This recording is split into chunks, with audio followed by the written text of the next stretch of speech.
DC comes back with another version of evil Batman in Batman the Devastator. Before I start, I do want to say that I'm sorry I haven't made a video in a while. I don't really have a good reason why I haven't. I was trying to do... A couple videos went through my mind and they just never really got finished. I tried to do a Halloween-themed video. It just went way too long. Editing it was kind of a nightmare, and at a certain point I was like, man, I just want to go to bed. The channel's growing. Thanks to all the new subscribers. I really need to be more diligent about this, and I'm going to try to in the future. So anyway, let's get into the comic. It's funny because you would think that... Oh, sorry about that. I'm going to try to hold it like this. You would think that Batman as Doomsday would be really stupid. I mean, Doomsday is a character that has never had any depth. He was just this hulking monster that came out of nowhere and just started beating people up and then killed Superman, and then they never really did anything terribly interesting with him afterwards. One thing, though, was that in the New 52, they made it so that Doomsday isn't actually a creature, it's actually a virus that turns you into this creature. In Metal number 3, we briefly got a rundown of what Devastator was, and that's that he, on a world where Batman grew distrustful of Superman's power, he became Doomsday in order to stop him.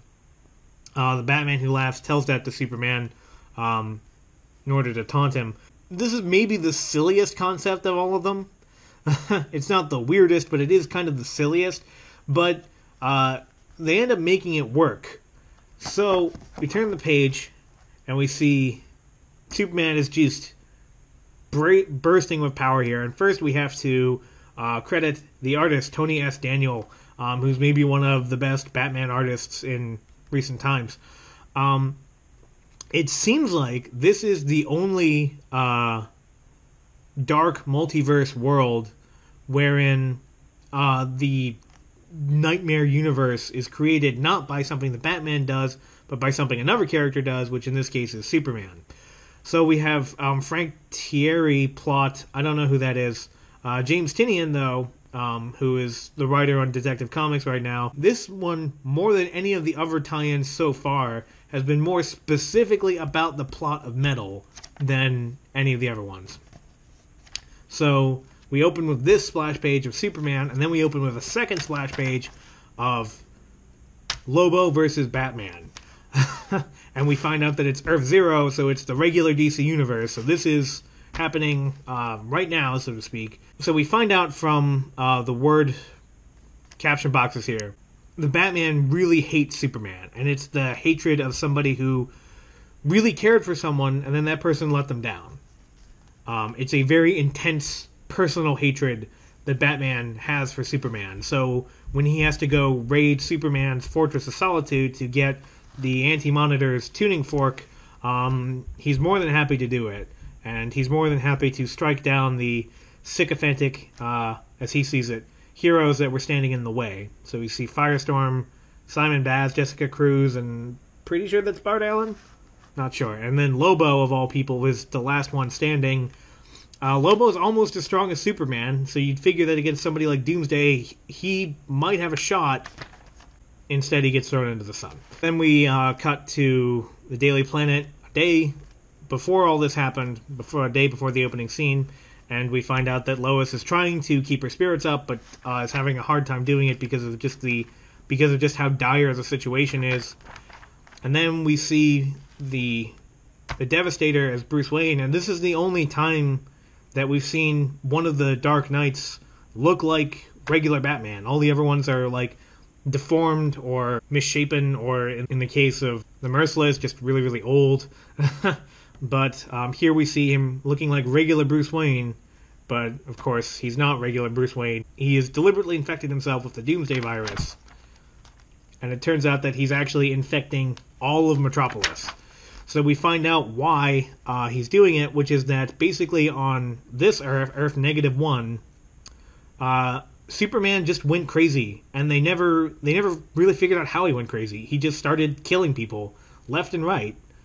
I don't really know what Earth this is supposed to be. I mean, this kryptonite spear kind of looks like the spear from Batman versus Superman, his high-tech bat suit could be either the one from Batman versus Superman or the one from the Arkham City games.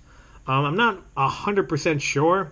He has the symbol on the cover, which is, I don't think that's any symbol that anybody uses in the DC universe. I'm just going to assume this is the Batman from Batman vs. Superman. And so Batman is trying to figure out what's wrong with Superman, and he can't do it, and Superman actually kills Lois, of all people. And that's when Batman just realizes that Superman's too far gone, and that's why Devastator approaches Lois Lane first before trying to do his thing.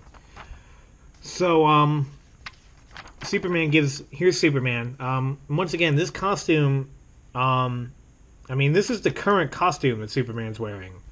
So, in the comics right now, so I really don't know what world this is supposed to be. So, Superman gives this speech where he says, everybody says that you, Batman, can beat me, and I never understood it. This is something, I'm pretty adamant about this whole idea that Batman can beat anybody if he has enough time. It doesn't make any sense, and it's not supported by in-continuity contextual evidence. Batman has lost to people numerous times, even when he had enough time to prepare. An obvious example is Swamp Thing, back in Alan Moore's run, where he had plenty of time to prepare, he did, and Swamp Thing still brushed him aside like he was nothing. Superman, on the other hand, can kill people with his laser vision from space. There is no reason he could not kill everybody on Earth if he wanted to. Not to mention that if he really wanted to, he could just break the Earth apart by punching it really hard. So there's really no reason why Batman should ever be able to beat Superman. But here, with the continuity of the New 52, they're able to come up with a explanation, which is that he deliberately infects himself with a version of the Doomsday virus, he deliberately infects himself with an engineered version of the Doomsday virus and becomes Doomsday. And what he finds is that when you're under the sway of the Doomsday virus, you don't just simply get stronger. You become more feral. You lose empathy. You lose any kind of sympathy. So he keeps talking about how much he loves Superman in a very sort of classically heroic sense. And he keeps talking about he talks about how he wasn't sure if he was even going to be able to do it, even after all the bad stuff that Superman has done. But it turns out that he actually can do it. So it seems like this is the first world where whatever caused Superman to go crazy, and it's not even clear that it was an outside force. It is entirely possible that Superman just got fed up one day with the whole holding back thing, and just decided, you know what, I'm just gonna go scorched earth. We don't really know. They don't tell us, and that's because this Batman never found out. So it's really Superman that broke this world, and Batman just simply finishes it off by finally killing Superman and corrupting himself irrevocably. And he keeps blaming himself for having had any kind of faith or hope in Superman, for having had any kind of respect, just for having believed in the idea of Superman. He just he keeps blaming himself, and he keeps hating himself for doing it, and the fact that faith was what allowed Superman to cause so much pain and devastation. And he also realized if he'd acted sooner, he could have given everybody this Doomsday virus. So that's when the Batman Who Laughs shows up and tells him that they're apart because of the internal moral contradictions of it. But he can go to another world. So one thing that keeps coming up in Metal, in the actual Metal series, is the relationship that Superman and Batman have with each other. That it's a very close, very heartfelt relationship. In Metal number 2, Superman is able to figure out...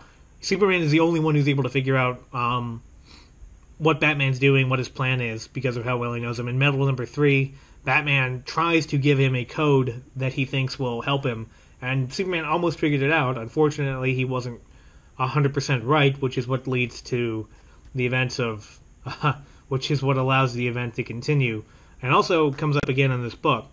So here, that relationship, which is very old, it goes all the way back to World's Finest, which I think that comic debuted in the late 40s, early 50s. These are the two top superheroes in the DC universe. And so for them to... So what happens when that relationship is just completely broken? That element of Batman, that's not something I was expecting. I was expecting sort of a Tower of Babel sort of thing that went horribly wrong. It's instead a little bit more emotional than I was expecting. So it turns out that Devastator is in fact infecting the rest of Metropolis with this Doomsday virus, and then the other super people show up. They don't fare very well against him. We don't really see that fight, but we know that it doesn't go well. Incidentally, what is this? What is this, like, I don't know what's going on there. It says it's from the Pages of Metal. It says Tony S. Daniel is writing it. He looks like a gorilla with cybernetic arms? I don't know. It's so weird. Anyway, so it turns out that in fact, infected everybody, including Lois. And so right now, all of Metropolis is apparently under the sway of the Doomsday virus. And then we see it the next day, Devastator carrying out his mission of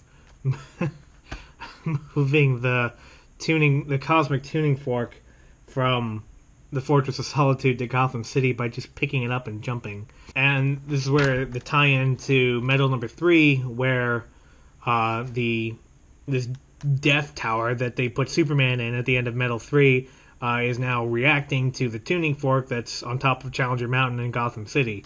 So, it's funny because I keep saying that I'm tired of Batman, or, well, not on this channel, but I keep thinking to myself that I'm tired of Batman, and then this week alone, I bought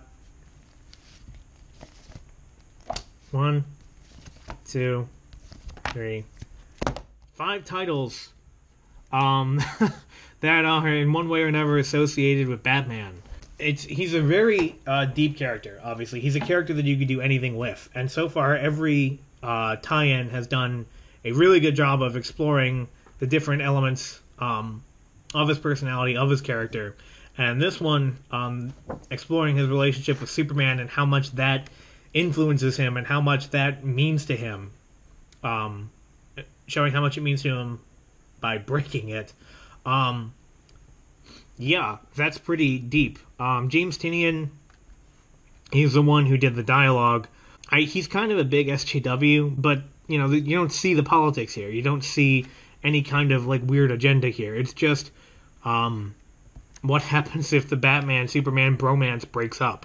I would say that I'd say it's in the middle. It's not one of the best. It is very wordy compared to some of the other ones. But, at the same time, I like that it explores a very different sort of relationship that, it's been explored a lot, and,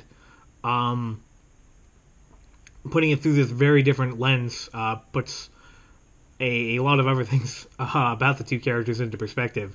So, yeah, tell me what you thought. In any case, this is Unranked Chevron, signing off.